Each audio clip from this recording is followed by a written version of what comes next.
এক ছিল জঙ্গলে এক বড় শক্তিশালী হাতি। সে ভাবতো আমি সবচেয়ে বড়, আমি সবচেয়ে শক্তিশালী।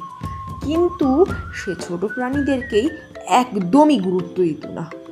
একদিন সে নদীর ধারে হাঁটতে হাঁটতে পিঁপড়ের ছোট্ট বাসাটা ভেঙে দিল। ছোট্ট এক পিঁপড়ে খুব রেগে গেল, কিন্তু সে জানতো শক্তিতে নয়, বুদ্ধিতে জিততে হবে। একদিন হাতি ঘুমাচ্ছিল।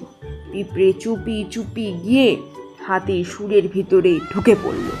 হাতি ব্যথায় কাঁদতে লাগলো, দয়া করে আমাকে ছেড়ে দাও, আমি আর কখনো ছোটদের অবহেলা করব না। পিঁপড়ে বলল, ঠিক আছে, কথা রাখো।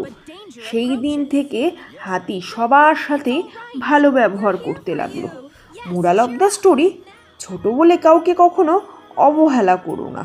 বুদ্ধি আর সাহসী হলো আসল শক্তি।